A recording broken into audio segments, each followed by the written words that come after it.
Gravitation या चॅप्टरचे आपण exercise बघत आहोत. त्यामध्ये क्वेश्चन नंबर 4 बघा. 4 हा न्यूमेरिकल आहे. काय म्हणतात page number 15.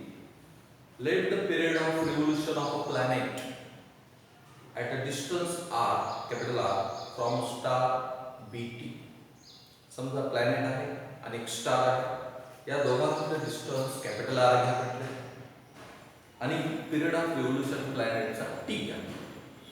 Prove that if it was at a distance of 2r. आता डिस्टन्स समजा वाढवलं 2r केलं, दुप्पट केलं from the star, it's period of revolution will be √8t. तर त्याचा पिरियड ऑफ रिव्होल्यूशन आपल्याला काढायचा आहे √8t. जर डिस्टन्स वाढलं, रेडियस वाढली तर पिरियड ऑफ रिव्होल्यूशन वाढणार. पहा यामध्ये आपल्याला केपलरचा थर्ड लॉ यूज करायचा आहे. According to Kepler's third law, square of period of revolution of a planet around the sun is directly proportional to the cube of mean distance between the sun and the planet. त्यावर आपल्याला formula मिळाला होता according to Kepler's third law, t² / r³ = k. t² हा r³ शी directly proportional होता. म्हणजे या दोघांचा ratio constant असतो. हा आपल्याला फॉर्म्युला मिळालेला आहे. कशावरून? केपलरचा थर्ड लॉ. आता हा फॉर्म्युला दोन कंडिशनला यूज करू. फर्स्ट कंडिशनला आपल्याला रेडियस r ठेवा म्हटली होती. सेकंड कंडिशनला रेडियस दुप्पट घ्यायची आहे 2r. त्यावेळेस काय होतं? फर्स्ट कंडिशनसाठी आपण फर्स्ट इक्वेशन तयार करू. दोन इक्वेशन बनवणार आहोत. फर्स्ट कंडिशनसाठी सेकंड कंडिशन. फर्स्ट कंडिशनसाठी t चा t1 घ्या, t1² r चा r1³ घ्या आणि k हा फॉर्म्युला बनवू. फर्स्ट कंडिशन मध्ये टाइम किती घ्या म्हटलेला आहे t1 किती घ्या t घ्या म्हटलेला आहे आणि डिस्टन्स किती घ्या म्हटलेला आहे कॅपिटल R. फॉर्म्युला मध्ये ठेवा काय t1 च्या जागी t ठेवला t², r1 च्या जागी कॅपिटल R ठेवला कॅपिटल R³ = k. हा फर्स्ट इक्वेशन मिळालं फर्स्ट कंडिशन मध्ये. असंच आपण सेकंड कंडिशन साठी सेकंड इक्वेशन तयार करूया. फॉर सेकंड कंडिशन पहा आता याच्यामध्ये 1 च्या जागी 2 ठेवा सगळ्या ठिकाणी. t² / r2³ = k. हे सेकंड कंडिशन साठी. सेकंड टाइम आपल्याला काढायचा आहे नेक्स्टचा पिरियड ऑफ रिव्होल्यूशन आपल्याला नंतरचा काढायचा म्हणजे t2 क्वेश्चन मार्क. आणि रेडियस किती घ्यायची त्यावेळेस? सेकंड टाइमला r2 आपल्याला घ्यायचा आहे 2r, दुप्पट घ्यायची. ठेवा इक्वेशन मध्ये t2 ला t2 ठेवा t2² आणि r2 च्या जागी ठेवा 2r चा क्यूब = k. हे सेकंड इक्वेशन मिळालं. फर्स्ट आणि सेकंड इक्वेशन हे दोघांचाही रेशो कॉन्स्टंट येतो. कॉन्स्टंट म्हणून फर्स्ट आणि सेकंड वरून आपल्याला दोघांची लेफ्ट साइड इक्वल लिहिता येते. t² / r³ = t2² / 2r³. आता यामध्ये आपण 2r³ करून घेऊया. 2 चा क्यूब काय झाला 8, r चा क्यूब r³. आता पुढे या ठिकाणी आपल्याला t2 काढायचा आहे. t2 एका साइडला घ्यायचा आहे. काय करूया याच ठिकाणी बाजूला इथेच. तर मी काय करतो आता 8r³ या साइडला घेतो. हा डिवाइड मधला इकडे मल्टिप्लाय मध्ये 8r³ t² / r³ = t2². काय राहिलं यामध्ये r³ कॅन्सल झाला. t2² बरोबर काय मिळालं? t2² = लेफ्ट साइडला काय 8t². t2² = 8t². सगळ्याचा स्क्वेअर काढून टाकू. स्क्वेअर रूट घेऊया. t2² चा स्क्वेअर रूट झाला t2, 8 चा स्क्वेअर रूट झाला √8 t चा स्क्वेअर रूट झाला t. पहा म्हणजे पिरियड ऑफ रिव्होल्यूशन हा t2 सेकंड वेळेस किती आला √8 t. सुरुवातीच्या पिरियड ऑफ रिव्होल्यूशनच्या √8 या टाइम्स मध्ये आला. हे आपल्याला सिद्ध करायचं होतं आणि ते निघालं √8 t. हा आपल्याला टाइम मिळाला सेकंड. लक्षात पहा. अजून एकदा बघा आपण काय केलं. केपलर्स थर्ड लॉचं इक्वेशन बनवलं. हे इक्वेशन यावरून दोन इक्वेशन बनायचे. फर्स्ट कंडिशनचा t1 square upon r3 equal to k. Second कंडिशनला t2 square upon r2 cube equal to k. First कंडिशनला t1 t घ्यायचा होता, r किती घ्यायचा होता कॅपिटल R, ते याच्यामध्ये ठेवलं. सेकंड कंडिशनला तसंच t2 काढायचा होता आपल्याला, r2 घ्यायचा आहे दुप्पट 2r च्या व्हॅल्यू ठेवल्या.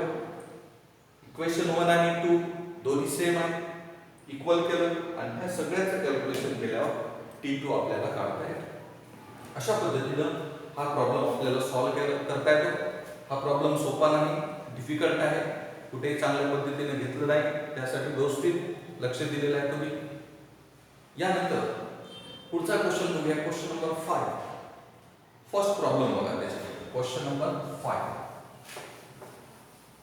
5 मध्ये फर्स्ट प्रॉब्लेम.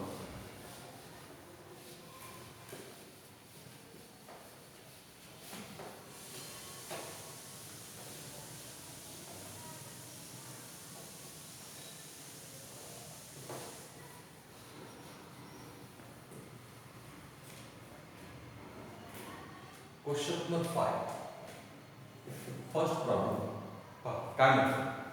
हा प्रॉब्लेम फ्री फॉल्स आहे. An object takes 5 seconds to reach the ground from a height of 5 meters on a planet.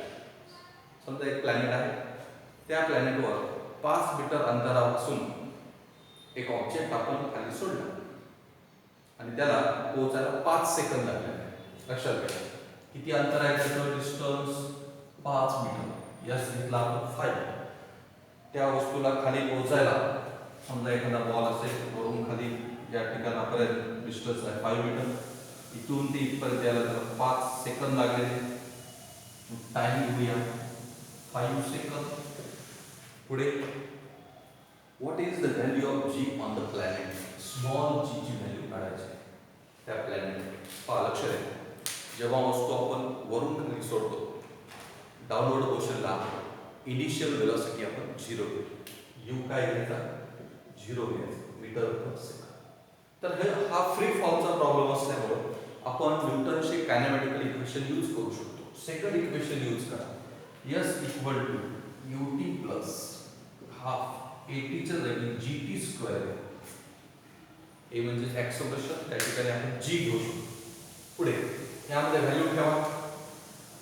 Distance 5 metre, initial velocity 0 into time 0 झालं, plus 1/2 into g into t square. Time किती आहे 5 चा square करायचा. 5 equal to 1/2 into g into 5 चा square करा 25. त्यानंतर 25 हा multiply मध्ये जाईल आणि डिवाइड मध्ये, 2 डिवाइड मध्ये जाईल मल्टिप्लाय मध्ये जाईल. 5 into 2 आणि 25 हा इकडे डिवाइड मध्ये आला, इक्वल टू काय मिळालं g. 5 ने डिवाइड करा तर g बरोबर काय मिळालं आपल्याला, g इक्वल टू 2/5. 5 ने डिवाइड करा, पॉइंट द्या, 20 झाले, 4 मीटर पर सेकंड स्क्वेअर. तर एक्सेलरेशन ड्यू टू ग्रॅव्हिटी किती आला, g equal to 0.4 metre per second. Simple problem होता. त्यानंतर असाच एक फ्री फॉलचा प्रॉब्लेम घेऊया. यामध्ये हा a होता, असाच आता d बघा. d तुम्ही सॉल्व पण केलेला तरी एकदा लक्ष द्या. 5 मधला d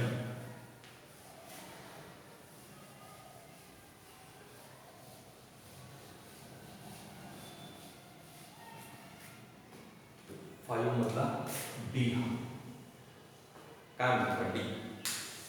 An object thrown vertically upwards. Object वरी फेकलेला आहे, समजा जमिनीपासून हा उंचावर फेकलेला ऑब्जेक्ट. At height of 500 metre. किती हाईट आहे 500 मीटर. हाईट दिली म्हणजे काय दिलं, डिस्टन्स दिलेला आहे 500 मीटर. पहा कुठलाही प्रॉब्लेम सॉल्व करताना पहिल्यांदा पूर्णपणे वाचायचा, त्यावरून गिवन डाटा लिहायचा. What was its initial velocity. Initial velocity काढायची आहे u. पुढे how long will the object take to come back to the earth. तर त्या ऑब्जेक्टला वरी जाऊन परत खाली यायला म्हणजे टोटल टाइम करायचा. टोटल टाइम करायचा. त्यानंतर अज्युम जी ची व्हॅल्यू दिलेली आहे 10 मीटर पर सेकंद स्क्वेअर घ्या म्हटलेलं आहे. ॲक्च्युली आपण जी 9.8 घेतो, पण रफली त्यांनी 10 ची व्हॅल्यू दिली. तर आपल्याला टोटल टाइम काढायचा.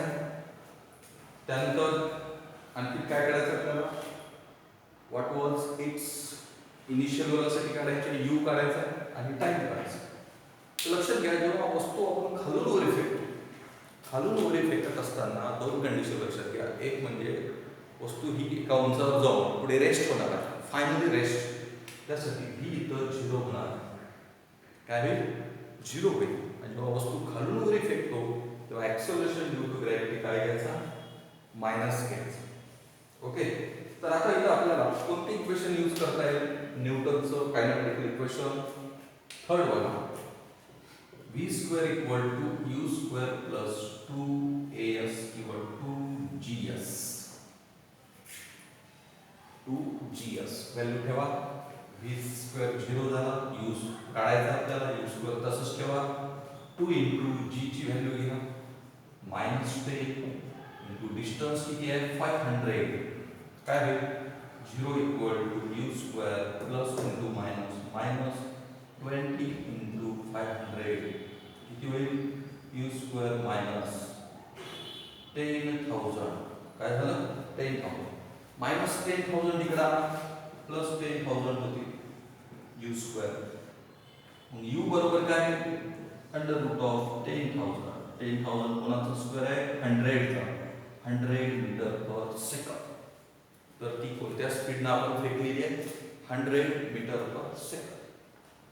आता पुढे आपल्याला टोटल टाइम काढायचा. तर पहिल्यांदा आपण त्या वस्तूला खालून वरी जायला किती वेळ लागला काढूया. तेवढाच वेळ वरून खाली यायला लागत असतो आणि बेरीज करू. फर्स्ट इक्वेशन वापरा, v equal to u plus